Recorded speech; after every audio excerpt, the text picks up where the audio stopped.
Hello friends, आप सभी का स्वागत है आपके अपने पसंदीदा यूट्यूब चैनल एएस एजुकेशन पर।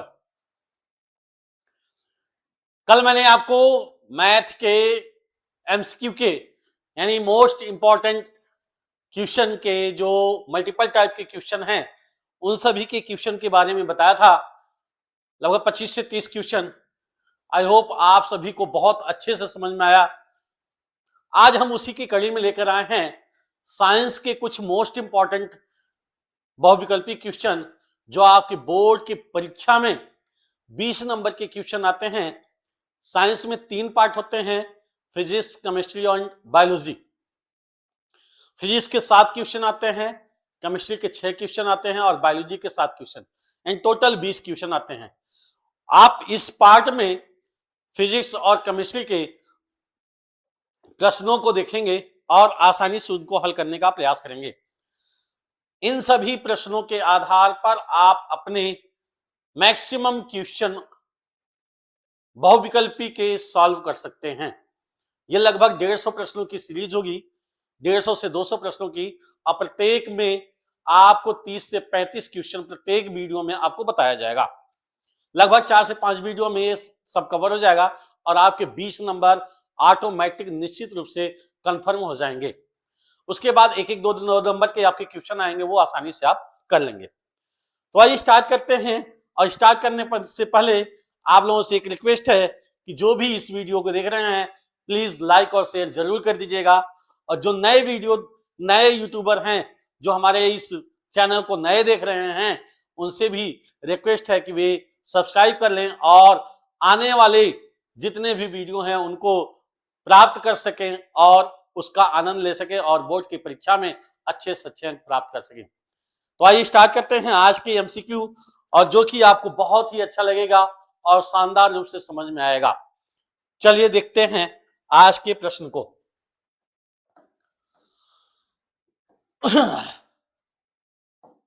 तो स्टार्ट करते हैं पहले क्वेश्चन से। दिया है केमिस्ट्री का रसायन विज्ञान का पहला क्वेश्चन। दिया हमारा कि लोहे में जंग लगना किसका उदाहरण है। लोहे में जंग लगना किसका उदाहरण है। यदि आप लोगों को पता है तो आप लोग इसका आंसर दीजिएगा। लोहे में जंग लगना किसका उदाहरण है।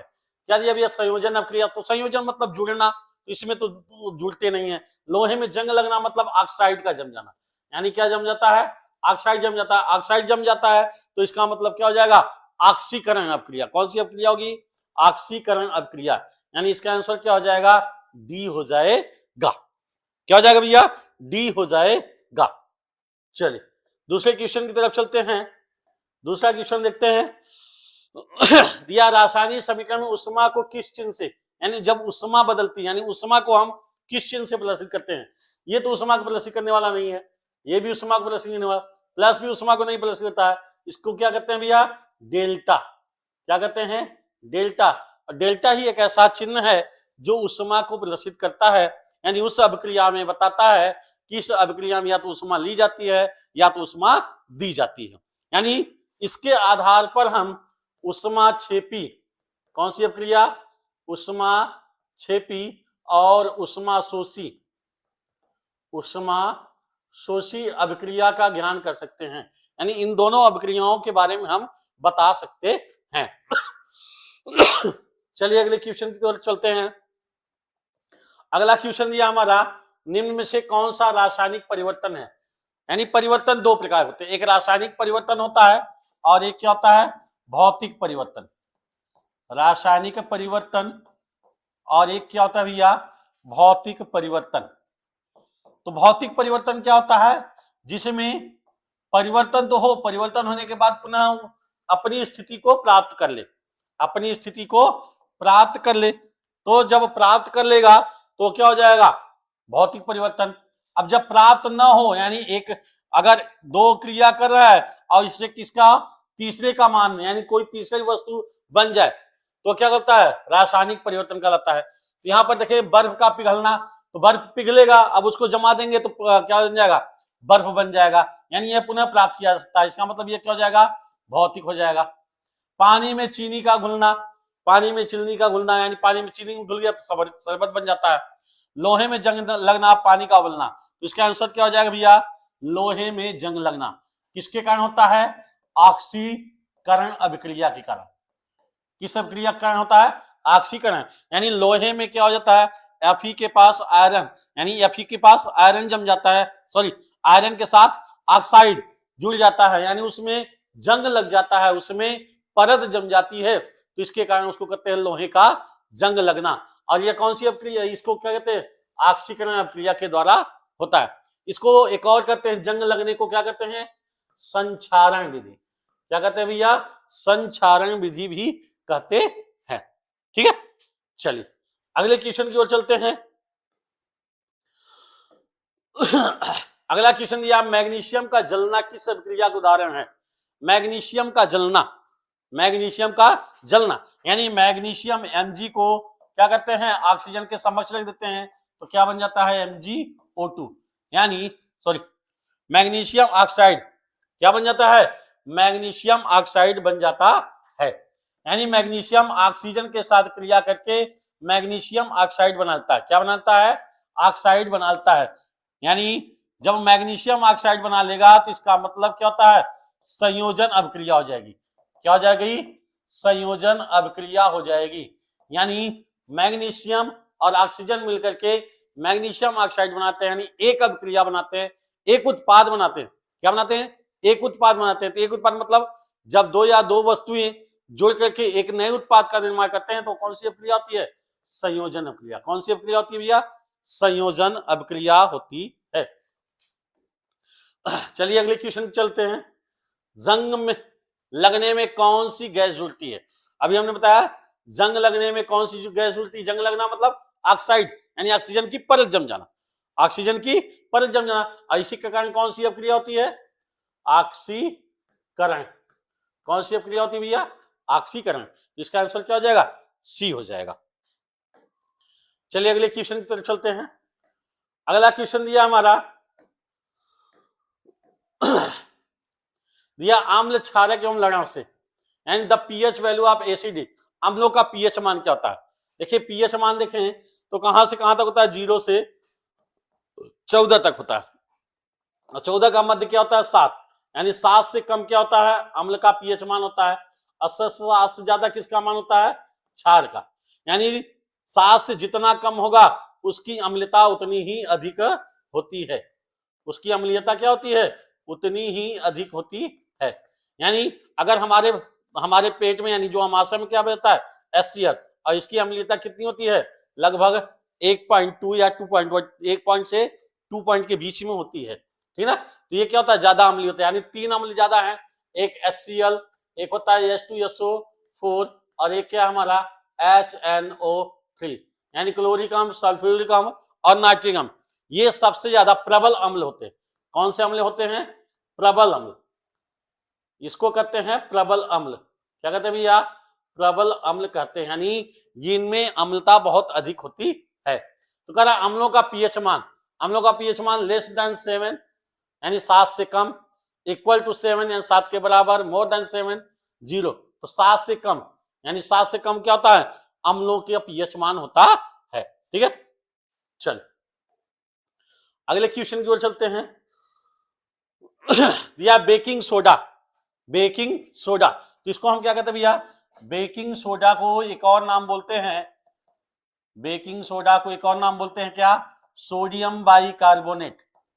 क्या बोलते हैं, सोडियम बाइकार्बोनेट,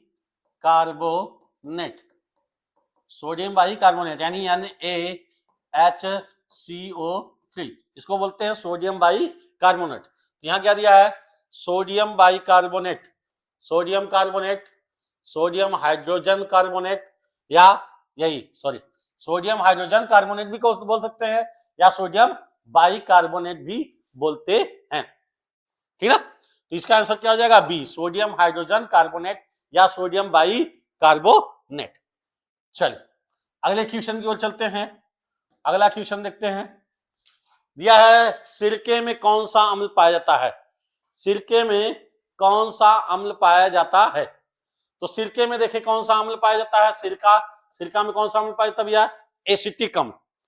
कौन सा अम्ल पाया जाता है? एसिटिक अम्ल पाया जाता है। सिरके में कौन सा अम्ल पाया जाता है? एसिटिक अम्ल पाया जाता है। अच्छा आप लोग बताइए एसिटिक अम्ल का सूत्र क्या होता है? कोई बताए एसिटिक अम्ल का सूत्र क्या होता है? एसिटिक अम्ल का क्या सूत्र होता है? इसका सूत्र होता है CH3COOH। इसको कहते हैं एसिटिक अम्ल। दिया है हाइड्रोक्लोरिक अम्ल, इसका क्या होता है? HCl होता है। सल्फ्यूरिक अम्ल, सल्फ्यूरिक अम्ल का अम्ल क्या होता है? H2SO4। एक बचा साइट्रिक अम्ल, इसका आंसर आप लोग दीजिए, कमेंट में आप लोग दीजिए कि सिट्रिक अम्ल का सूत्र क्या होता है। सिट्रिक अम्ल का सूत्र क्या होता है और सिट्रिक अम्ल किसमें पाया जाता है? यह किसमें पाया जाता है? सिट्रिक अम्ल किसमें पाया जाता है? ठीक है, चल अगले क्वेश्चन की ओर चलते हैं। अगला दिया हमारा क्षारीय विलयन का पीएच मान होता है। अभी हमने आपको बताया कि पीएच मान कहां से कहां तक होते हैं? 0 से 14 तक। इसका मध्य मान क्या होता है? 7। 7 से अगर कम है तो किसका होता है? अम्ल का होता है। 7 से ज्यादा है तो किसका होता है? क्षार। अगर क्षारीय पीएच मान 7 से क्या होगा? कम होगा कि ज्यादा होगा? तो 7 से ज्यादा होगा, तो इसका मान क्या हो जाएगा? सी। आंसर क्या हो जाएगा? सी हो जाएगा। क्या हो जाएगा भैया? सी हो जाएगा। चलिए अगले क्वेश्चन की ओर चलें। अगला क्वेश्चन दिया है धोने का सोडा, या इसको बोलते हैं धावन सोडा। क्या बोलते हैं भैया? धावन सोडा, या इसको और बोलते हैं सोडियम कार्बोनेट। क्या बोलते हैं? सोडियम कार्बोनेट, यानी Na2CO3। क्या बोलते हैं भैया? Na2CO3। तो Na2CO3 अगर इसको क्रिस्टल में ले आना हो तो क्या हो जाएगा? क्रिस्टल में Na2CO3 इंटू 10H2O। इसको कहते हैं क्रिस्टल रूप। क्या कहते हैं भैया? क्रिस्टल रूप, यानी जहां पर जल मिल जाए वहां पर क्या होता है? क्रिस्टल रूप हो जाता है। तो इसका सूत्र क्या हो जाएगा? Na2CO3 into 10H2O। चलिए अगले क्वेश्चन की ओर चलते हैं। अगला क्वेश्चन दिया है कौन सी धातु कमरे के ताप पर द्रव होती है? कौन सी धातु कमरे के ताप पर द्रव होती है? अब देखिए 3 शब्द हैं, एक होता है धातु, एक होता है अधातु और एक होता है उपधातु। धातु, अधातु और उपधातु। धातुओं की पहचान क्या होती है? इनमें चमक होती है, इनमें चमक होती है, और ये क्या होते हैं? इनमें तन्यता का गुण पाया जाता है, और ये क्या होते हैं? उष्मा के सुचालक और विद्युत के भी सुचालक होते हैं, विद्युत के भी सुचालक होते हैं। और इसमें मरकरी क्या है? मरकरी एक ऐसी धातु है जो हमेशा यानी कमरे के ताप पर क्या होती है? द्रव अवस्था में पाई जाती है। किसमें पाई जाती है भैया? द्रव अवस्था में पाई जाती है। उसी तरह अधातु क्या है? इसका विपरीत, इनमें चमक नहीं होती है, इनमें चमक नहीं होती। ये क्या होते हैं? भंगुर होते हैं। भंगुर मतलब चोट करने पे क्या हो जाएंगे? टूट जाएंगे। चोट करने पे क्या होते हैं? टूट जाते हैं। और ये उष्मा और विद्युत के क्या होते हैं? कुचालक होते हैं। जैसे कार्बन से बने हुए जितने पदार्थ हैं वे सब क्या कहलाते हैं? अधातु। अब इन दोनों के बीच का पार्ट होता है उपधातु, जैसे जर्मेनियम, सिलिकॉन, ये क्या होता है? उपधातु होते हैं। क्या होते हैं भैया? उपधातु होते हैं। यहाँ क्वेश्चन पूछा है कौन सी धातु कमरे के ताप पर द्रव होती है? तो मरकरी। कौन सी धातु होगी? मरकरी धातु होती है। ठीक है, चलिए अगले क्वेश्चन की तरफ चलेंगे। अगला क्वेश्चन है जंग मुख्यतः है।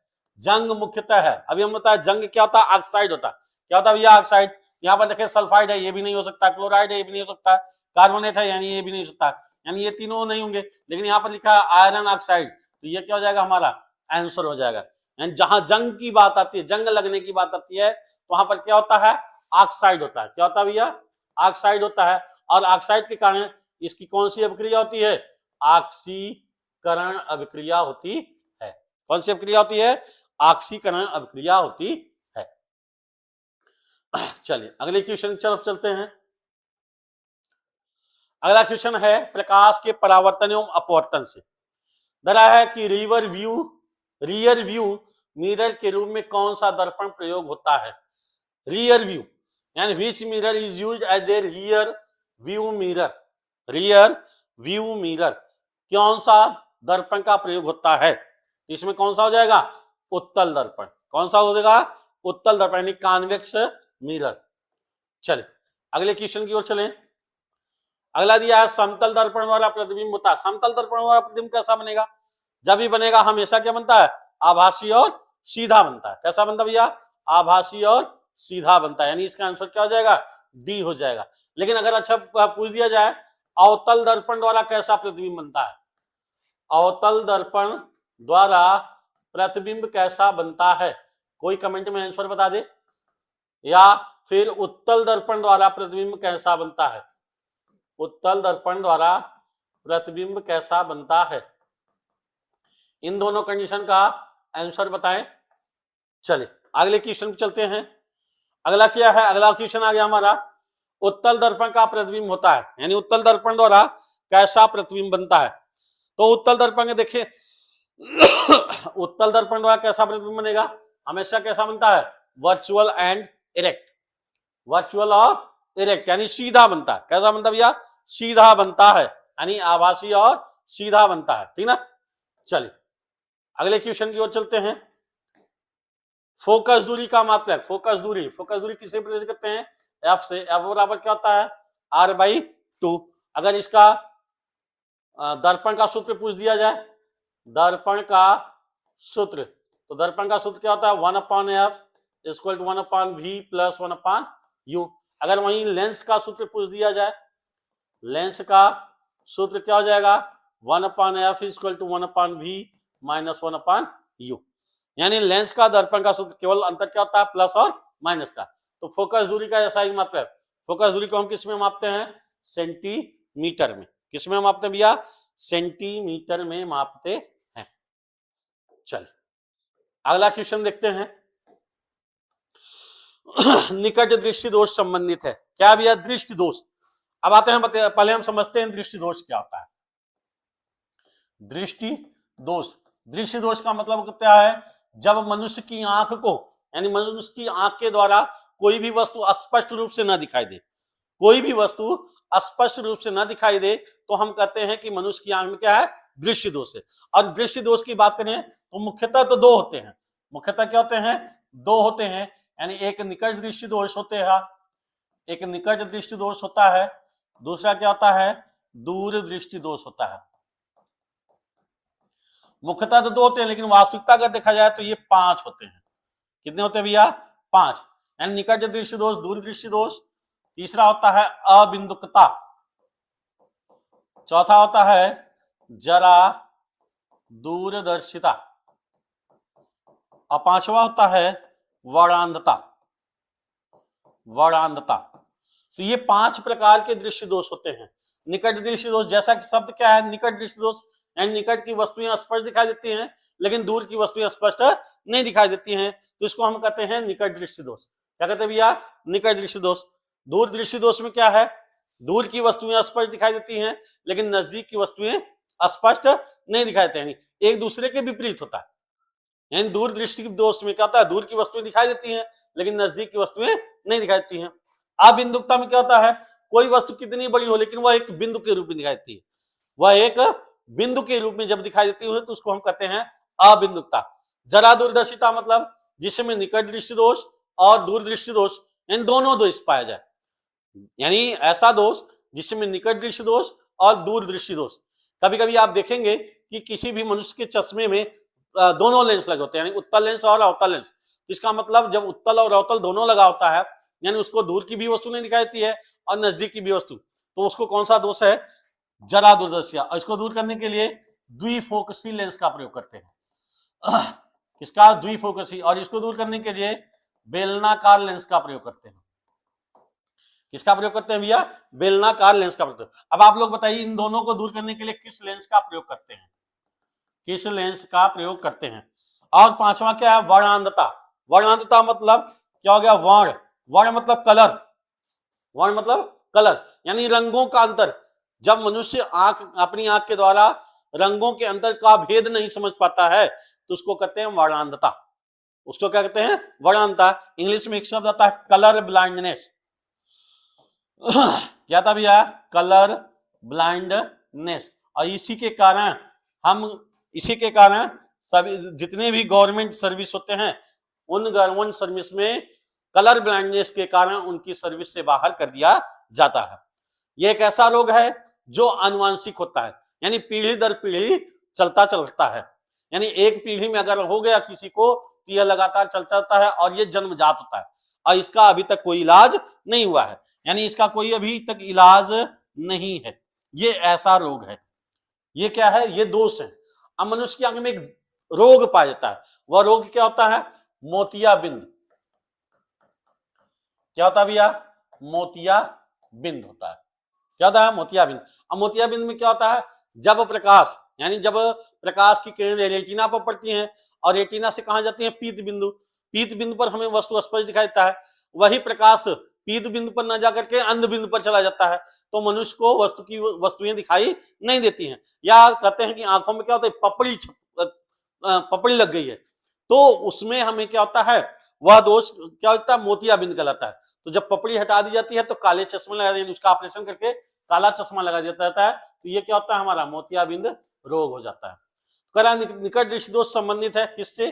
पास की वस्तुओं से, दूर की वस्तुओं से, दोनों से? कोई नहीं। तो निकट दृष्टि दोष किससे है? दूर की वस्तुओं से। यानी नजदीक को तो दिखाई देता है लेकिन दूर की नहीं दिखाता है, तो इसकी क्या हो जाएगा? दूर की वस्तुओं से संबंधित है। चलिए अगले क्वेश्चन की ओर चलते हैं। अगला क्वेश्चन है निकट दृष्टि दोष सुधारा जाता है। निकट दृष्टि दोष किससे सुधारा जाता है? किससे सुधारा जाता है भैया? कॉनकेव लेंस से। किससे? कॉनकेव लेंस से। चल अगले क्वेश्चन की तरफ चलते हैं। अगला क्वेश्चन हमारा प्रतिरोध का रसायन मात्रक। प्रतिरोध क्या होता है? प्रतिरोध मतलब वह जो धारा का विरोध करता है। यानी जब किसी चालक तार में धारा प्रवाहित की जाती है तो जब किसी चालक तार में धारा प्रवाहित की जाती है तो वह चालक तार में प्रवाहित धारा का विभव उत्पन्न होता है। और विभव क्या होता है? आई के अनुक्रमानुपात है, यानी वी प्रोपोर्शनल आई। तो वी इक्वल टू क्या हो जाएगा? I R. यहां से आर निकालेंगे क्या हो जाएगा? V upon I. इसी को हम कहते हैं क्या? ओम का नियम। क्या कहते हैं भैया? ओम का नियम। अब ओम का नियम कहते हैं तो वी क्या है? वोल्ट है। वी का मतलब वोल्ट होता है, आई का मतलब क्या होता है? एम्पियर। क्या होता है भैया? एम्पियर, यानी वोल्ट प्रति एम्पियर, या इसको हम बोलते हैं ओम। क्या बोलते हैं? ओम। क्या बोलते हैं भैया? ओम। तो क्या दिया? प्रतिरोध की एसआई मात्रक, तो क्या है? ओम हो जाएगा। क्या हो जाएगा? ओम हो जाएगा। चलिए अगले क्वेश्चन की ओर चलते हैं। अगला क्वेश्चन क्या है? विद्युत शक्ति। विद्युत शक्ति। शक्ति मतलब पावर। क्या होता है भैया? पावर। कार्य करने की क्षमता। जो पावर होता है कार्य करने की क्षमता, यानी P बराबर W/T, प्रति सेकंड किए गए कार्य की। कार्य यानी W बराबर क्या होता है? अब W अगर निकालें, यानी W का मान अगर हम निकालें तो क्या होता है भैया? VIT। क्या होता है? W बराबर क्या होता है? W बराबर क्या होता है? VIT। अब हम मान रख देंगे तो P बराबर क्या हो जाएगा हमारा? VIT/T। T से T कैंसिल, यानी VI। तो P का मान क्या हो जाएगा? VI। P का मान क्या हो जाएगा? VI। तो यहां पर दिखा कहीं P equal to VI। P equal to क्या हो जाएगा? VI। यानी विद्युत शक्ति का सूत्र क्या होता है? P equal to VI। V क्या है? विभवांतर है, और I क्या है? धारा है, यानी विद्युत धारा है। अब P को क्या कहते हैं? शक्ति। क्या कहते हैं भैया? शक्ति। यानी शक्ति बराबर विभवांतर हुए धारा होती है। अब अगर हम शक्ति को और निकालना चाहें, P बराबर क्या है? VI। अब क्या होता है? V बराबर होता है IR। तो मान रख देंगे तो P इक्वल हो जाएगा हमारा I² R भी हो जाएगा।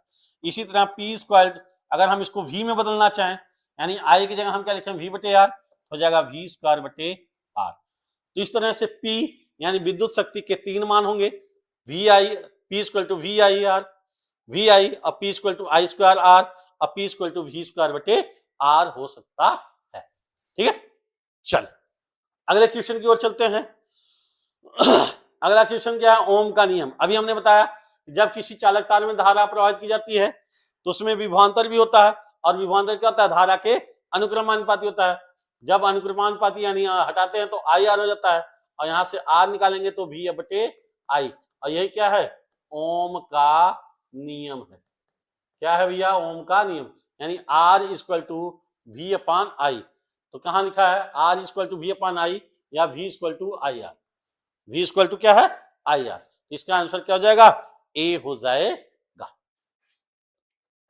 चलिए अगले क्वेश्चन की ओर चलते हैं। अगला क्वेश्चन क्या है, करा फ्लेमिंग के बाएं हाथ का नियम। फ्लेमिंग ने दो नियम दिए थे, फ्लेमिंग ने दो नियम दिए थे। एक दिया था उन्होंने बाएं हाथ का नियम, बाएं हाथ का नियम, और एक दिया था दाएं हाथ का नियम, दाएं हाथ का नियम। दो नियम उन्होंने दिया था, ठीक ना। बाएं हाथ का नियम किससे संबंधित है, मोटर से। किससे संबंधित है भैया, मोटर से। और दाएं हाथ का संबंध किससे है, ये आप लोग बताइए इसका आंसर, कि फ्लेमिंग के दाएं हाथ का नियम किससे संबंधित होता है। तो बाएं हाथ का नियम किससे संबंधित है, मोटर से। किससे संबंधित भैया, मोटर से संबंधित है। चल अगला क्वेश्चन चलते हैं। अगला क्वेश्चन दिया, पवन ऊर्जा निर्भर करती है। पवन ऊर्जा, पवन ऊर्जा सन, कोल, वाटर, न्यूक्लियर। पवन ऊर्जा अगर देखें तो कोयले पर तो नहीं निर्भर करती है, वाटर पानी पर भी नहीं करती, नाभिक पर नहीं, तो किस पर निर्भर करेगी, सन यानी सूर्य पर निर्भर करती है। लेकिन अगर वर्षों देखा जाए तो पवन ऊर्जा हवा पर निर्भर करती है। किस पर निर्भर करती है भैया, हवा पर निर्भर करती है। चल अगला क्वेश्चन दिया, पोषी स्तर का अर्थ क्या है। ट्रॉपिक लेवल क्या होता है, ट्रॉपिक लेवल। ट्रॉपिक लेवल यानी पोषण। पोषण किससे होता है भैया, भोजन से होता है। किससे होता है, भोजन से। तो भोजन देखेंगे हम क्या है, भोजन यानी फूड चेन पोजीशन, यानी जो भोजन का स्तर है, खाद्य भोजन श्रृंखला का स्तर है, उसी को हम क्या कहते हैं, पोषी स्तर कहते हैं। इसका आंसर क्या हो जाएगा, फूड चेन पोजीशन। अगला क्वेश्चन देखें, ओजोन परत बचाती है। ओजोन परत बचाती है, किससे बचाती है, अल्ट्रावायलेट रेज से। तीन प्रकार की किरणें होती हैं। अगर किरणों को देखा जाए तो एक होती है इंफ्रारेड, यानी इंफ्रारेड यानी इसको कहते हैं इंफ्रारेड, और एक होती है अल्ट्रावायलेट, और एक होती है दृश्य प्रकाश। यानी जो 7 रंग चलते हैं, प्रकाश के 7 रंग चलते हैं, और उन 7 रंगों को 3 भागों में बांटा गया है।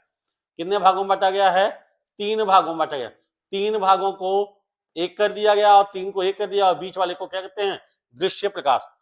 7 रंग होते हैं, कौन कौन से, वीब ग्योर। क्या होता है भैया, वीब ग्योर। वीब यानी वायलेट, इंडिगो एंड ब्लू, एक क्रम कर दिया गया। जी यानी ग्रीन, ग्रीन को हम कहते हैं दृश्य प्रकाश। क्या कहते हैं भैया, दृश्य प्रकाश कहते हैं। और योर यानी का मतलब हो गया येलो और ऑरेंज, और क्या होता है भैया, रेड होता है। इसमें सबसे ज्यादा जो तरंग दैर्घ्य होती है, सबसे ज्यादा तरंग दैर्घ्य किसकी होती है, लाल की, यानी रेड की होती है। किसकी होती है भैया, रेड की होती है।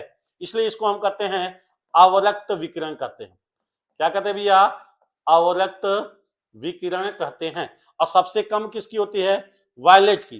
किसकी कम होती है, वायलेट की, यानी बैगनी की।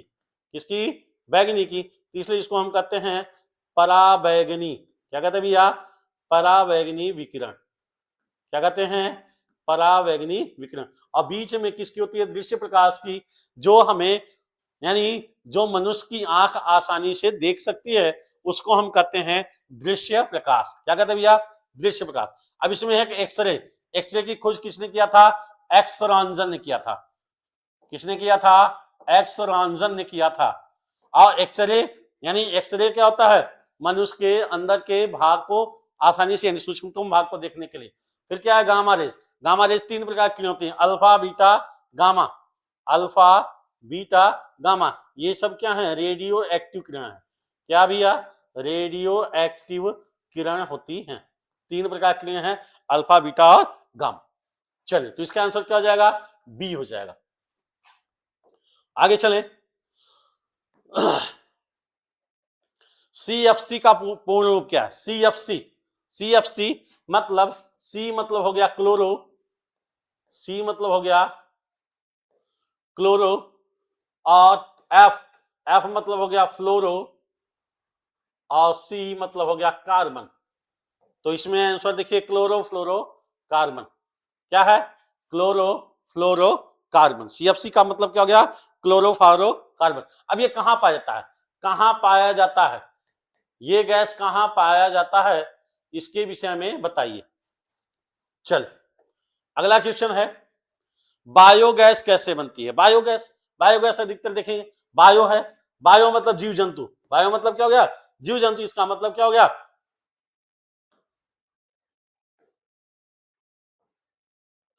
क्या भैया?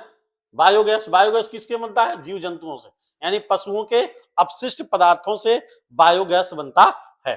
ठीक है, चलिए अगला क्वेश्चन क्या है, वैश्वीय उष्मीकरण के लिए कौन सी गैस जिम्मेदार है?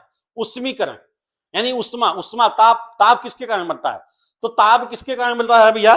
जब कार्बन डाइऑक्साइड यानी वातावरण में कार्बन डाइऑक्साइड की मात्रा अधिक होगी तो वहां पर क्या हो जाएगा? उष्मा का मान बढ़ जाएगा, यानी टेम्परेचर क्या हो जाता है? बढ़ जाता है। और जब टेम्परेचर बढ़ जाता है तो उसी को हम कहते हैं उष्मीकरण कहते हैं। क्या कहते हैं? वैश्विक उष्मीकरण। तो ये किसके कारण होता है? कार्बन डाइऑक्साइड के गैस के कारण होता है। किसके कारण होता है? कार्बन डाइऑक्साइड गैस के कारण होता है। चल अगले क्वेश्चन की तरफ चलते हैं। कला निम्न से कौन सा नवीकरणीय ऊर्जा है? नवीकरणीय यानी नवीकरणीय ऊर्जा कौन सी है? इस समय अधिकतर किसका प्रयोग किया रहा है? कोयला। देखिए तो कोयला ये पुरानी है, यानी पहले से ही कोयला का यूज हो रहा है। पेट्रोलियम का भी पहले से यूज है, प्राकृतिक गैस का। लेकिन जो नवीकरणीय ऊर्जा है सौर ऊर्जा।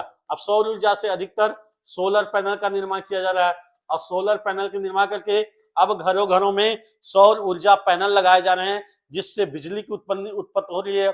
और इन्वर्टर के माध्यम से, यानी कहने का मतलब सौर ऊर्जा को किस में बदला जा रहा है? रासायनिक ऊर्जा में। किस में बदला जा रहा है भैया? रासायनिक ऊर्जा में संचित कर दिया जाता है, और यह रासायनिक ऊर्जा बाद में किस में कन्वर्ट हो जा रहा है? विद्युत ऊर्जा में।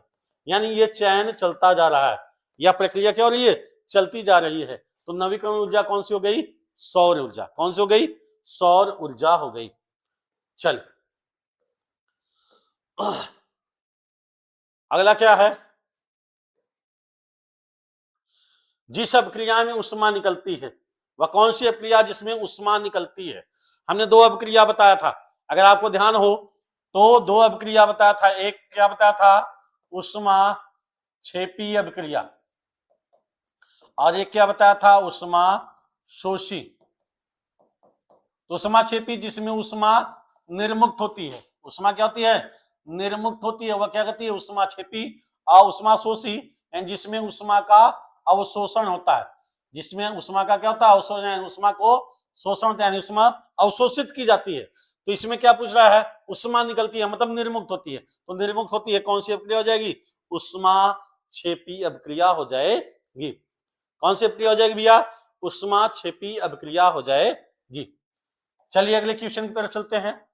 अगला क्वेश्चन दिया हमारा, कौन सा पदार्थ ऑक्सीकरण करता है? ऑक्सीकरण देखिए दो शब्द हैं, एक है ऑक्सीकरण, एक क्या है? अपचयन। जहां ऑक्सीकरण की बात आ जाए वहां पर सीधा हम कह सकते हैं ऑक्सीजन। क्या कहेंगे भैया? ऑक्सीजन। यानी ऑक्सीजन की क्या होती है? वृद्धि होती है। ऑक्सीजन क्या होती है? वृद्धि होती है। और जहां अपचयन की बात आ जाए वहां पर क्या होता है? वहां पर भी ऑक्सीजन होता है, लेकिन यहाँ पर ऑक्सीजन क्या होती है? कमी होती है। और किसकी वृद्धि हो जाती है? हाइड्रोजन की वृद्धि। यहाँ पर क्या होती है? हाइड्रोजन की वृद्धि हो जाती है। तो यहाँ पर पूछा क्या? ऑक्सीकरण। क्या पूछा भैया? ऑक्सीजन। तो ऑक्सीकरण में क्या होता है? ऑक्सीजन गैस ग्रहण करता है, यानी ऑक्सीजन की वृद्धि होती है। अगर ऑक्सीजन खोता है यानी ऑक्सीजन कमी होती तो यहाँ पर क्या हो जाता? अपचयन हो जाता। क्या होता भैया? अपचयन हो जाता। या हाइड्रोजन ग्रहण करता है तो भी क्या हो जाता? अपचयन हो जाता। क्या हो जाता? अपचयन हो जाता। ठीक है, चलिए अगला क्वेश्चन देखें। अगला क्वेश्चन दिया, दांतों का क्षय शुरू होता है जब पीएच गिरता है। अब दांत का पीएच मान कितना होता है? दांत का पीएच मान कितना होता है? दांत का पीएच मान अगर हमें पता है तो इसका आंसर पता हो जाएगा। तो दांत का पीएच मान कितना हो जाएगा? 5.6। एंड जब पीएच 5.6 से नीचे गिरने लगेगा तो दांतों का क्या होने लगेगा? क्षय होने लगेगा, एंड दांत टूट कर निकलने लगेंगे, दांत गिरने लगते हैं। चलिए अगला क्वेश्चन देखें। Plaster of Paris, plaster of Paris प्राप्त होता है। इसमें देखिए आपको इस चैप्टर में बहुत सारे टॉपिक हैं जो इंपॉर्टेंट है। जैसे आपका है धावन सोडा, क्या भैया? धावन सोडा। धावन सोडा का सूत्र क्या होता है? Na2CO3 यानी सोडियम कार्बोनेट। फिर क्या है? खाने का सोडा, खाने का सोडा जिसको हम बोलते हैं क्या? Baking powder. क्या बोलते हैं भैया? Baking powder.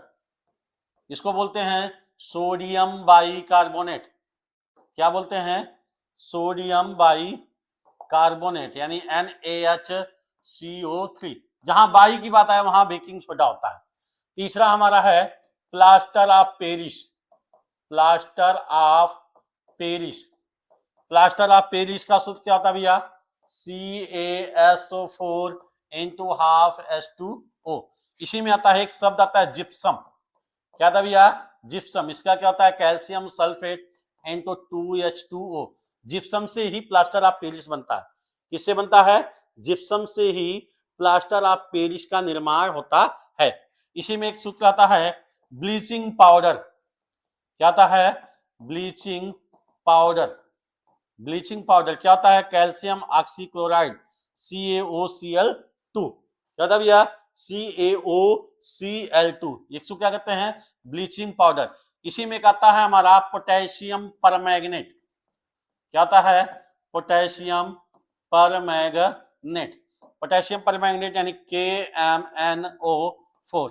एक शब्द और आता है नौशादर। नौशादर यानी अमोनियम क्लोराइड NH4Cl।